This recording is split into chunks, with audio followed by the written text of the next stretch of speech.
Welcome back, guys, to my channel. I know it's been a while, and I'm feeling all brand new.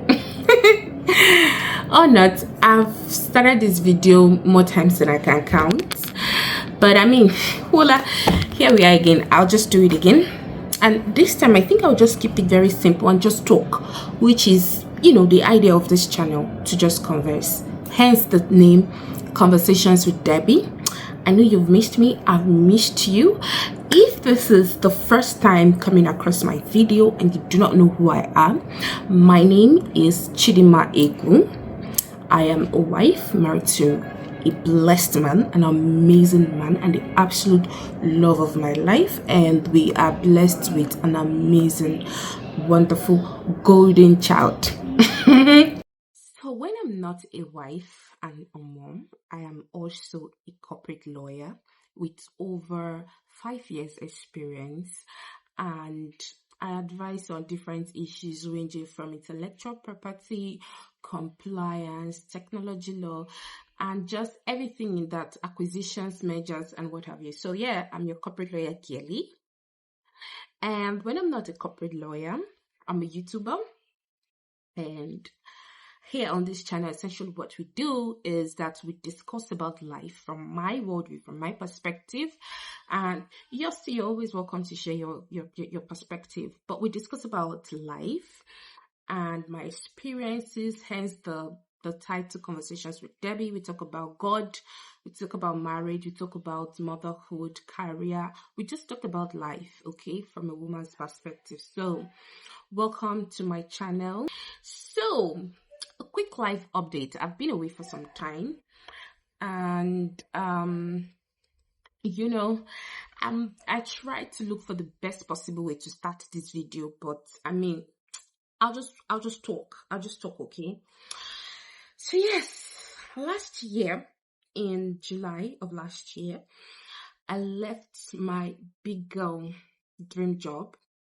And prior to the time, I used to think that, I prayed for that job. I fasted for that job. Well, not that job in particular, but a big girl job. I wanted a big girl job, and I got it. So I thought it was. I thought it was something that was going to, make me feel better about myself. I thought it was something that was going to help me grow in every area of my life. And I did grow, but not in the ways that I expected. And it was, more of a thing of reality versus expectations. And I'll tell you that while I learned a lot on that job, and in terms of experience, I learned some things. I was privileged to learn some things. That job broke me. The experiences I had in that environment broke me in ways that I never thought was possible. And yes, it has always been my plan anyway to stand on my own, to build my own law firm at some point. I mean, around that same point, I had a goal of 4-5 years experience. So, but at that moment, I knew that maybe it was God making the whole place uncomfortable for me to know that it's time to exit. But I knew I had to go. I needed to make a very tough decision to save myself. It's actually the opposite of what many people talk about on social media. Most times I come across content of when women step out of their big girl jobs. It's usually something done out of compulsion to keep a marriage or to be more present at home and whatnot. And yes, I really, really am happy that where I am now helps me or gives me the privilege to be more present as a mother. But I'm telling you for free, I could make it work even with my big girl job. I was making it work because I'm someone who's very big on family. I'm very big on children, and I don't joke with my responsibilities as a mother.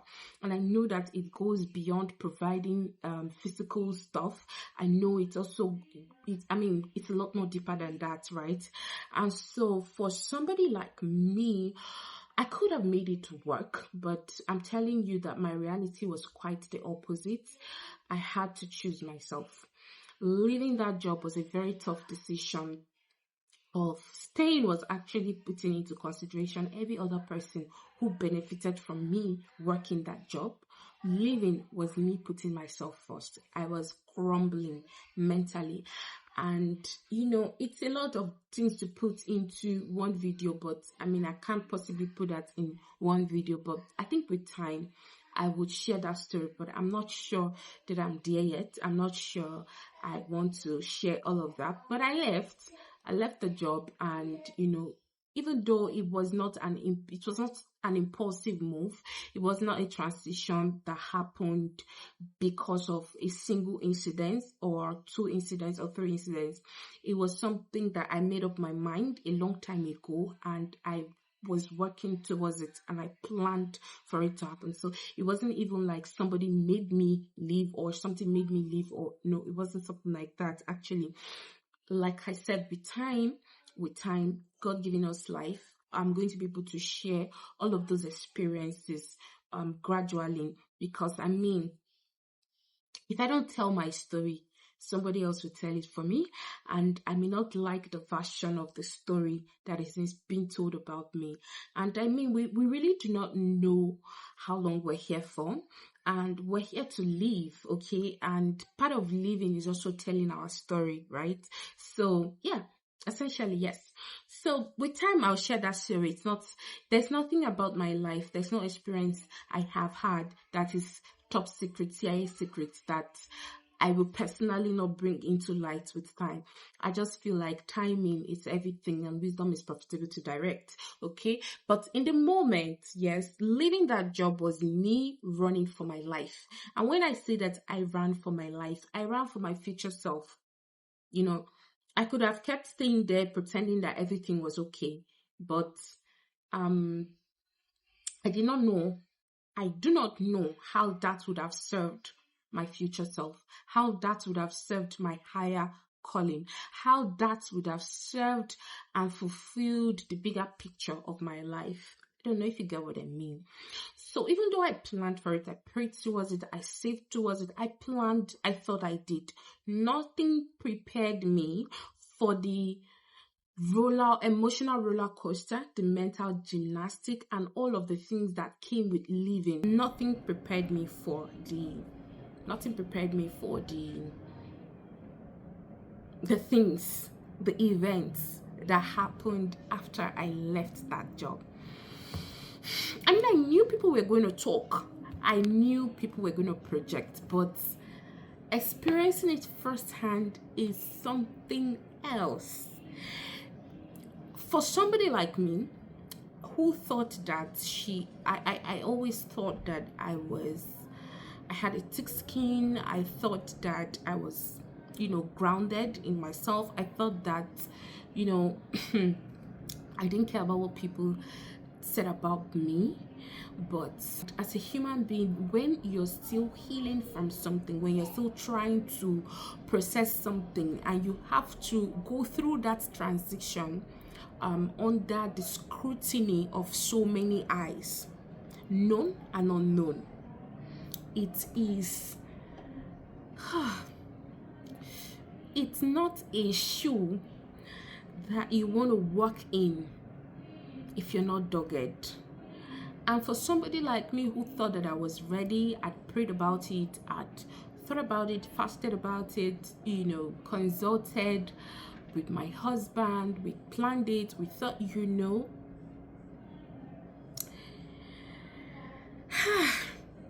it was still a lot to deal with, the misunderstanding.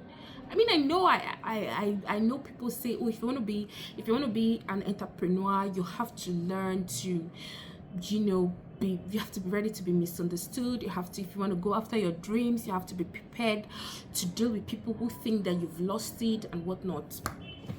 I tell you, my guy, in as much as I thought I was ready, reality is different. Like I said, when you're still dealing with something and people are jabbing at that pain, that is still fresh, something you're still trying to find your feet in, something you're still trying to grasp, something you're still trying to make sense out of. When you're processing it under scrutiny of the public, I know, and it is not an imaginary public, because I know how many people reached out to me, even international companies, because of the firm that I left. And I know how many people reached out to me via phone calls, via DMs, even via emails, telling me how brave they thought I was. And that made me very aware of the eyes that were on me. And my guy, it is not a walk in the park. It is not something that a spineless person just does. This was me coming out of a job that broke my confidence, stole my identity, shrinked me as a person, and I just thought I wanted to come out and just find myself again, find my voice, find my confidence, find my career path, find out what I really wanted to do as a lawyer, and just build a career that feels more like me, feels more like my life, than living a script that looks like what people wanted me to live. Living a life that looks like I'm living out a script, I'm filling out an expectation that people expected me, And if you know me in real life, if you know me, you know that the last thing that I want to do in this life, the last way I want to spend my life, is doing what I am supposed to be doing. I want to live the life that feels right to me, that feels like my terms.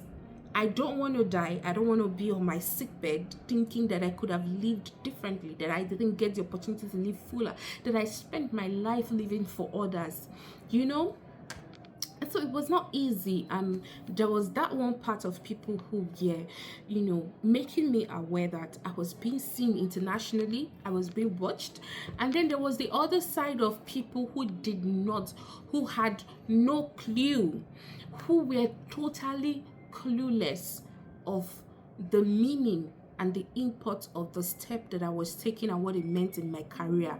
There were people who just assumed that was me abandoning myself. There were people who just assumed that I wasn't putting myself first. Like I said, it's usually the opposite of what you see on a normal day, where women leave their well-paying jobs, and that means they are abandoning themselves. But in my case, leaving my job was choosing myself, choosing my mental health, choosing my peace, as opposed to keeping up with a standard that I don't know who died and created it. But anyways, I had to live with all of the jabbing, the subtle mockery, the shades, those who thought that I just wanted to be Unyodogu. I mean, I would never be ashamed to be the wife of a hardworking man. I will never feel embarrassed of being taken care of by the love of my life, who God is helping. I don't even understand why somebody would think that is something to shame somebody with. But if I tell you what, I have seen a lot. I cannot tell you that I've seen it all, because I'm way too young to see it all. I know that life is full of so many things and there are so many more experiences. This is just one of the experiences, if God gives us life. But I have heard a lot. Many of it disappointing, but in all, this experience has built me. God has really strengthened me. This experience has stretched me, but God has strengthened me through it. So yes, I needed to take the time off to process my real life, because projection is real. In this time of building my law firm, CA Good Law Firm, a full service business law firm that provides real solutions using smart law. I mean, if you know, you know. If you know, you know. We are business oriented. We understand business, and then we understand the law, and that's what sets us apart. But in this time of building this law firm, I have had so many unsolicited advice from people who thought that I was wasting away my life. I have had so many insults, so many statements that were meant to be condescending. People have thought that have called me jobless housewife. Some people, one person even saw me and said, "Oh, school runs mommy," because I was taking my child to school. These things are not bad things, but some people say it with that intention to position you, or they think that speaking to you condescendingly, that they think they are making you realize that you've gone down. And there are people who pitied me, and I could hear the pity in their voice, and it was a lot to deal with. There are people who thought that was my downfall. There were people who said that I was sacked. My guy, it was a lot, right? It was just a lot, and I learned how to be grounded.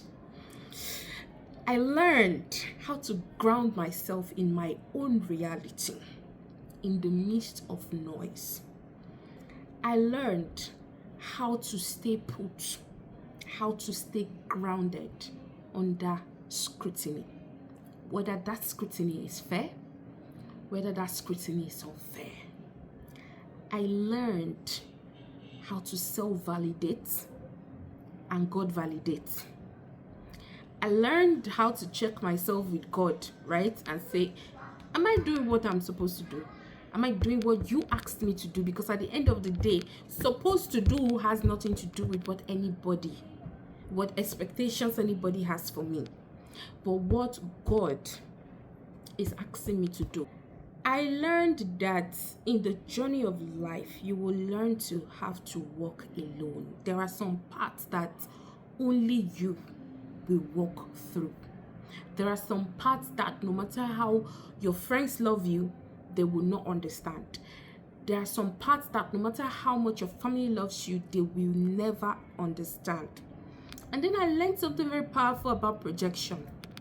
Projection is real. People can project and people will project. And if you're not careful, you begin to take that projection as the truth. And when you begin to digest your projection as your truth, you begin to live it out as your reality. You could be working from home because you're trying to save overhead costs at the initial stage of your business, which is something most founders understand. For people who have never built a business in their entire lives, or who do not work in the kind of space that you work in, who are not professionals, to begin to assume that you are a jobless housewife who has decided to be a wunyodogun. If you're not Igbo or if you're not Nigerian, wunyodogu means the wife of a rich man. Put in very simple language, the wife of a rich man, a kept wife, right? And there's nothing wrong with that. I mean, go tell yours to work harder. I don't think that's a problem, but that was not the reality. But it gets easy for you if you're not grounded, if you're not putting yourself in your reality, grounding yourself in the work. It gets easy to be discouraged, right? And there's the part of reality. While I was juggling all of those mental gymnastics, life wasn't waiting for me. Life was happening. In December, okay, so prior to leaving my job in July and starting my firm in August, I had built the whole structure of my life around that job, because that was a job I was working before I got married. And so I had adjusted, that was my life structure. Even when I got married, I had a baby. That was how the structure was built, right? So when I left, I probably was not ready for the reality of restructuring my life and finding a structure that enables me to work and be productive. And so while I was grappling with that, and when it seemed like I was about to find my rhythm, my nanny left. And when she left, I had to start looking for a new structure that works for me because I am the primary caregiver of my son, and I did not have any domestic help to help me with the house chores, and of course I'm still a wife, and there was a lot to deal with. And in the midst of that, there were physical breakdowns in form of sickness. Dealing with that, there was a time I was so sick, and at the same time my child was so sick, and I had no one to take care of both of us, and I had to keep taking care of us. I was so sick to the point that I lost my voice. That was how I was super in so much pains.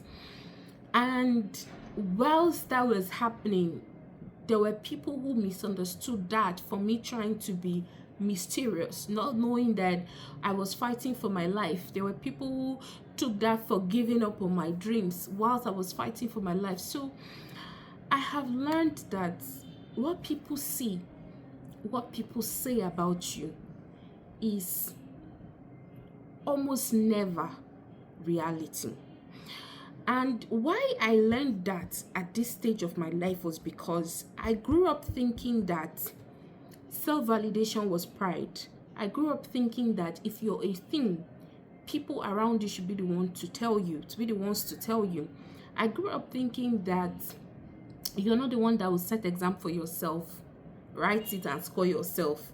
So when it comes to character assessment, or when it comes to growth or progress assessment, you're not the one. People have to be the ones to tell you. Those around you have to be the ones to tell you if you're doing okay or where you need to make adjustment. And yes, there's a place for that, but it is not everybody. Even the so-called friends that you have, not all of them are qualified to do that, because people project. And if you're not careful, you accept that and you begin to live in that reality.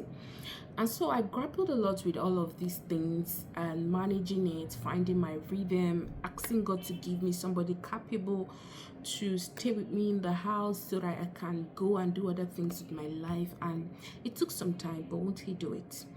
And that's why I'm here now to tell you that, yeah, I think I found my rhythm. I've got reliable help now, and I've got options for help, and I'm finding my rhythm again. And in the meantime, my firm has been growing, even though I've not been able to do a lot in terms of online presence, but behind the scene, God has been so good. And apart from the firm growing, there has been a lot of development in terms of my confidence and my growth as a person, as an individual. I'm in a much better place. I'm in a much happier place. And yes, indeed, money is not everything. I will choose this person that I am today, that I am becoming, over who I was last year. Whilst people thought that I was all that, I was ashamed of myself. I was ashamed because I had not grown. I was ashamed because I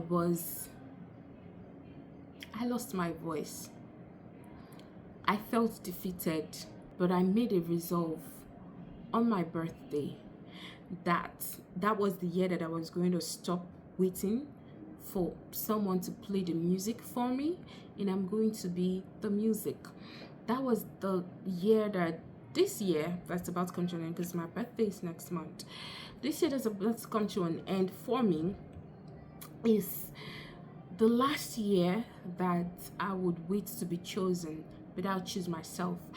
This is the last year that I'll wait to be given a seat at the table. I will create a table for myself and I will sit alone. Because at the end of the day, when push comes to shove, pardon my French, all you really need is God and a strong belief in yourself, stronger than the voices of the naysayers. And yes, there goes my little life update. If you like this video and you want to see more of me on your screens, like this video, share it, and subscribe if you're yet to. tell a friend to tell a friend that I'm back. See you in the next one. Bye bye.